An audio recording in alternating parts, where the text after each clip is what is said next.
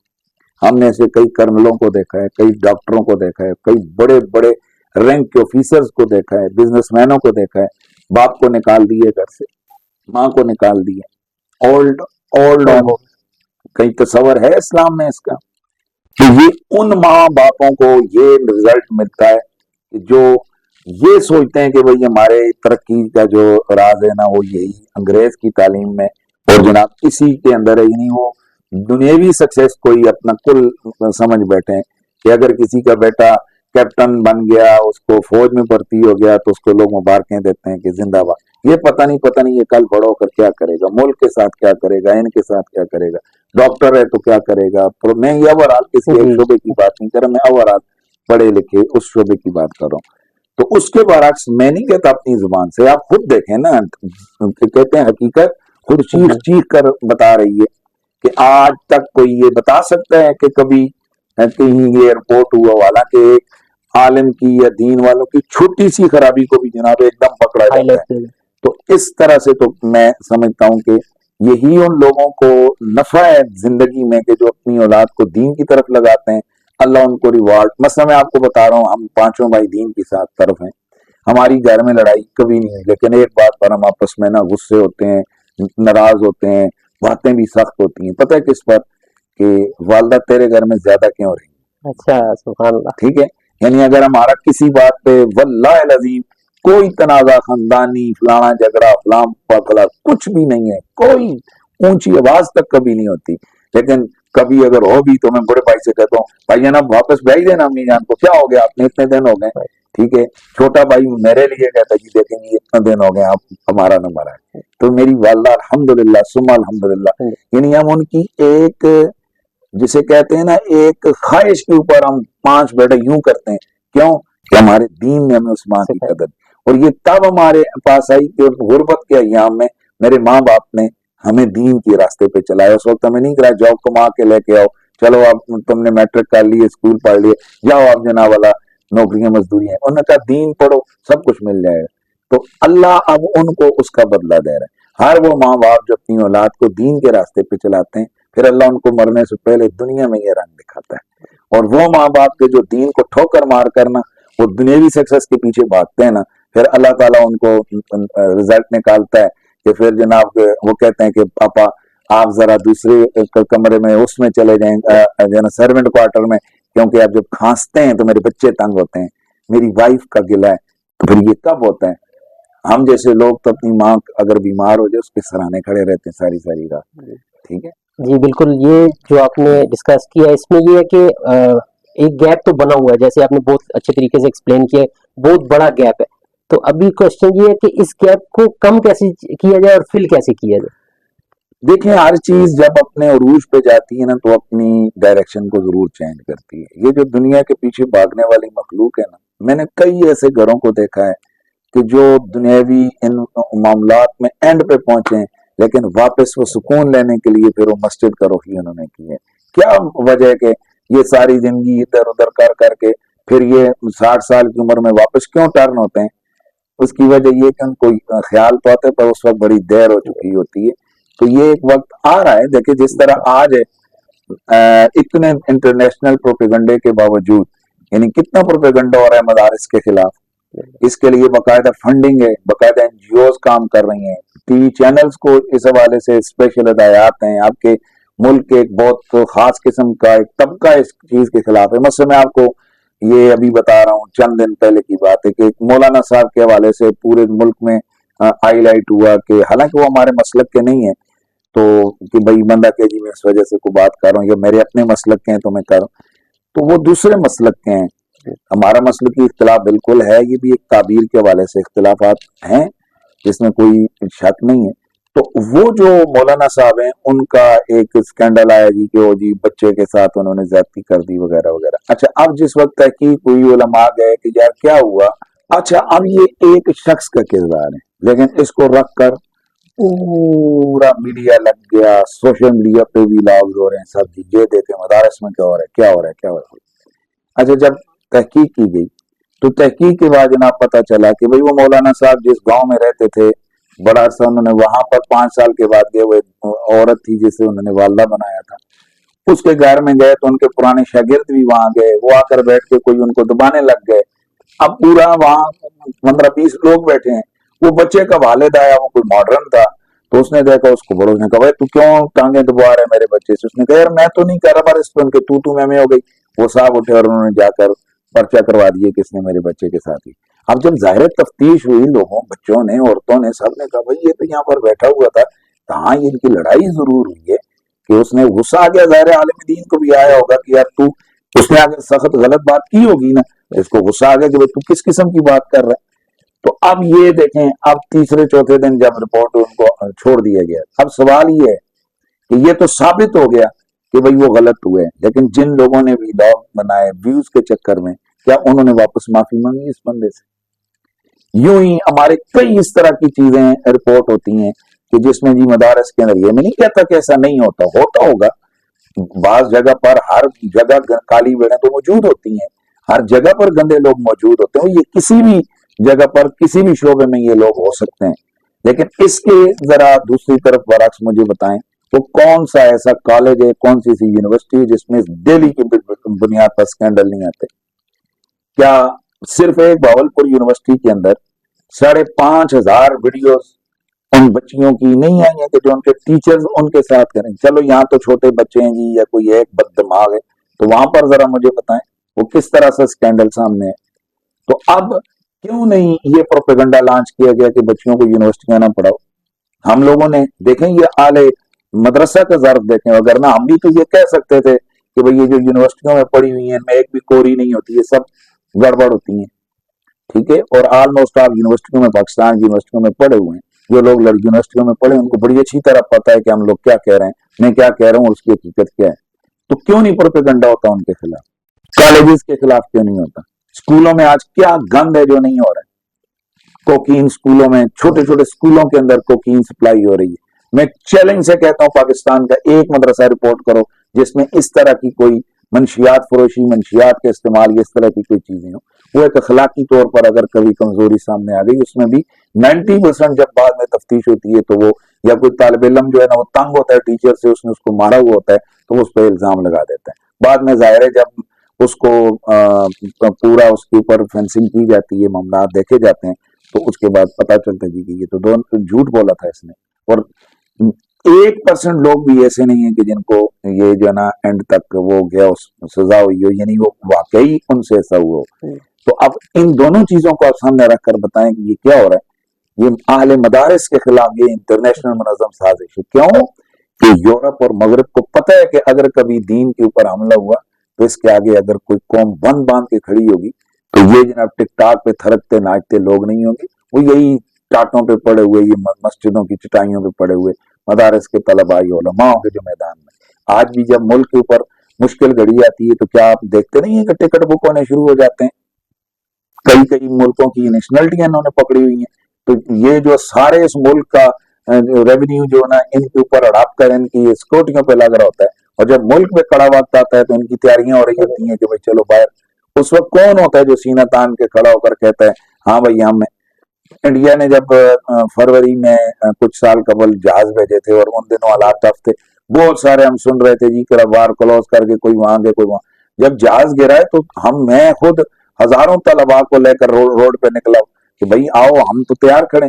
اس کا مطلب یہ ہے کہ مدارس کے اندر آج بھی وہی غیرت ایمانی، جذبہ حب الوطنی، حمیت اور غیرت ملی اور قومی کا جذبہ دیا جاتا ہے۔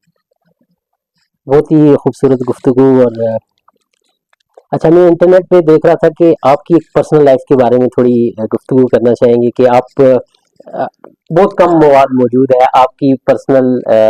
لائف کے بارے میں، آپ بچپن میں آپ کیسے موٹیویٹ ہوئے اس دین اسلام کی طرف، آپ کیسے آئے، تھوڑا اس بارے میں بھی ہمارے ویورز کو۔ میں بنیادی طور پر تو میرے والد صاحب کی یہ خواہش تھی کہ بھئی میری اولاد جو ہے نا وہ دین کی طرف راغب ہو، تو ان کی ایک تربیت بھی تھی، تو میں دین کی طرف جو ہے نا وہ